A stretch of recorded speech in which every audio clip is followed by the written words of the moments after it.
Hello dear students, welcome back to my channel physics SPC. Alternating current का एक question. A resistance of 40 ohm is connected to the source of alternating current rated 220 volt 50 hertz. ये RMS value है इसकी। Find the time taken by the current to change from its maximum value to RMS value. ठीक है, देखो इसको मैं एक phasor diagram से कर चुका हूं पीछे, आप प्ले लिस्ट में जाके चेक कर सकते हो। ये दूसरे मेथड से सिंपल तरीके से आपको बता रहा हूं। देखो सबसे पहले इसमें एक प्योरली रेजिस्टिव सर्किट है। आर इज इक्वल टू 40 ओम है और इसे एक आरएमएस वोल्टेज से जोड़ा गया है। V R M S is equal to 220 volt और 50 हर्ट्स। यहां से आप पीक वैल्यू निकाल सकते हो, पीक वोल्टेज 220 वोल्ट, तो ये वी नॉट आ गया 220√2 वोल्ट। तो इसमें आप यहां से वोल्टेज का इक्वेशन लिख दो, time dependent, V naught sine omega T. तो आप यहाँ पे वैल्यू पुट कर सकते हो इसकी 220√2 साइन, इसकी जगह लिख सकते हो फ्रीक्वेंसी 2π/f t और एफ की दे रखी है हमें फ्रीक्वेंसी 50 हर्ट्स, तो आप लिख सकते हो 220√2 साइन 100πt। ये वोल्टेज है फंक्शन ऑफ टी। और यहाँ से आप आई नॉट निकाल सकते थे, V naught upon R, V naught 220√2 और ये 40, इसीलिए current as the function of T भी निकाल सकते हो आप, आई नॉट साइन। जो वोल्टेज का फेज होगा वही करंट का फेज होगा। प्योर रजिस्टिव है, प्योर रेजिस्टेंस में करंट का फेज और वोल्टेज का फेज सेम होता है, तो सेम फेज में इसीलिए ऐसा लिख सकते हो। ठीक है, अब देखो ये वाली जो इक्वेशन दिख रही है आपको, ये करंट की साइनोसॉइडल इक्वेशन दिख रही है, तो इसका ग्राफ जो है कुछ इस तरह से होगा।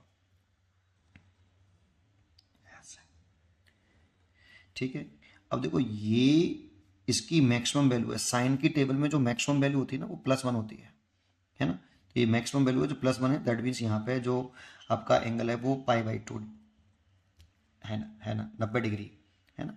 यहाँ पे मैक्सिमम वैल्यू है साइन की और यहाँ पे पीक वैल्यू भी है करंट की, आई नॉट। तो आपसे क्वेश्चन में कह रहा है कि peak value to RMS value, तो यहाँ पे तो पीक वैल्यू है उसकी। अब आरएमएस वैल्यू कितनी होती है, I0/√2 होती है। तो I0/√2 कुछ यहाँ होगा बेटा, ये वाला। तो देखो maximum value to RMS value यहाँ पे पूछ रहा है, ये हो गई आपकी आरएमएस वैल्यू I0/√2। तो यहाँ पे ये कितना एंगल होगा वो पता कर लें बस केवल। तो ये देखो यहाँ पे एक बार आएगा और साइन की टेबल में ये 45 डिग्री की वैल्यू होती है 1/√2 है ना, और 1/√2 साइन की टेबल में 45 डिग्री की, तो ये 45 दैट मीन्स π/4, तो ये वाला भी π/4, तो π/2 + π/4 लिख दो।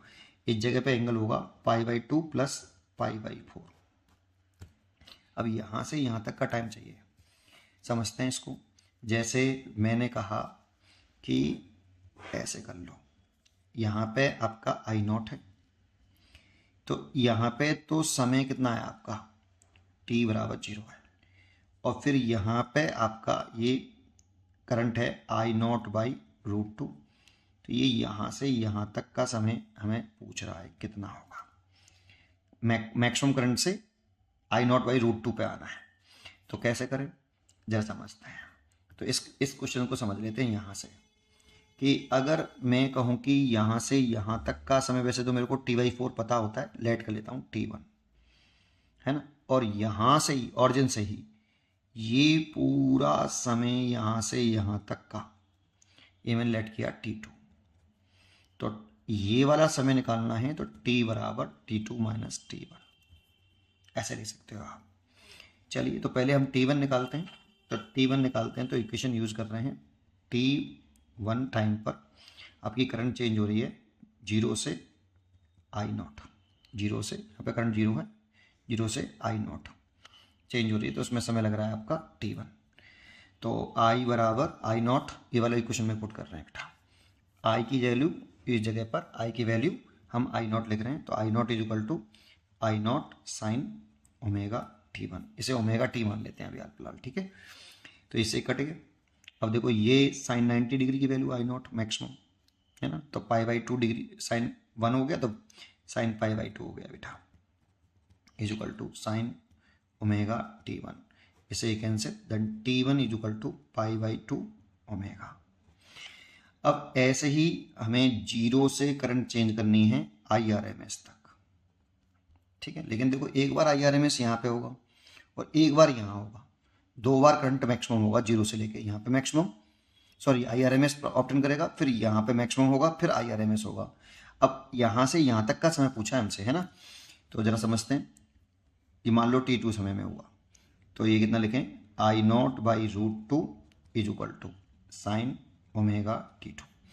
अब ये I0 से I0 कैंसिल हो गया, यहाँ पे पुट कर रहे हैं बेटा I0/√2, है ना, तो ये कट गया, ये साइन π/4 की वैल्यू, तो आप π/4 की वैल्यू भी हो सकती है, और ये साइन आपकी कितने की वैल्यू, π/2 प्लस π/4 की वैल्यू भी हो सकती है, बराबर साइन ओमेगा T2।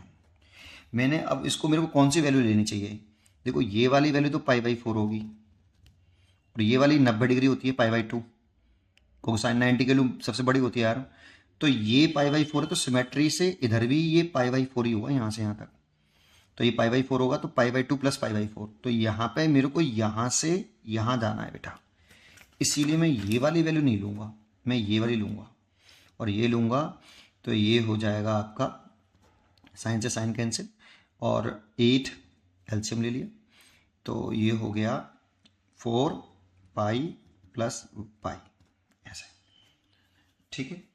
या फिर 4 ही एलसीएम ले लेता है यार, 4 एलसीएम ले लेता, तो ये हो जाता 2π plus π is equal to sine omega T2।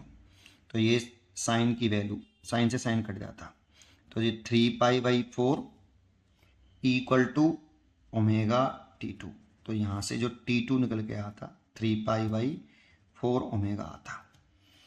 अब ये कौन सा टाइम आ गया पता है, ये वाला, ये वाला टाइम आ गया पूरा, ये वाला और ये वाला, ये टाइम है, तो इस पूरे टाइम में से अगर ये वाला टाइम घटा दूंगा तो ये वाला टाइम निकल आएगा पीक से IRMS वैल्यू तक आने में, तो घटा दो, T बराबर T2 माइनस T1, तो ये 3π/4 ओमेगा माइनस ये π/2 ओमेगा, तो देखो यहाँ से π/4 ओमेगा तो कॉमन आ गया, और यहाँ से 4 एलसीएम ले लिया, तो ये तो 3 बचा और ये 2 बचा, तो ये हो गया π/4 ओमेगा, और ओमेगा की वैल्यू यहाँ पे दे रखी है, ओमेगा की वैल्यू यहाँ दे रखी है, देखो ये रही, इससे मैंने कंपेयरिंग करी थी, I the function of T is equal to I0 sine omega T, तो ये ओमेगा की वैल्यू 100 पाई है बेटा, तो 100 पाई पुट कर दो बस केवल, तो 400 पाई हो जाएगा, इसे कट गया, और इसे सॉल्व करेंगे तो 0.25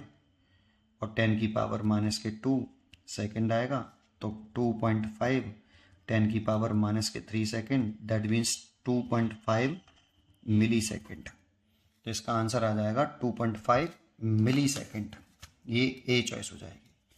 उम्मीद करता हूँ कि आपको ये जगल समझ में आया होगा, पढ़ते रहिए और खुश रहिए।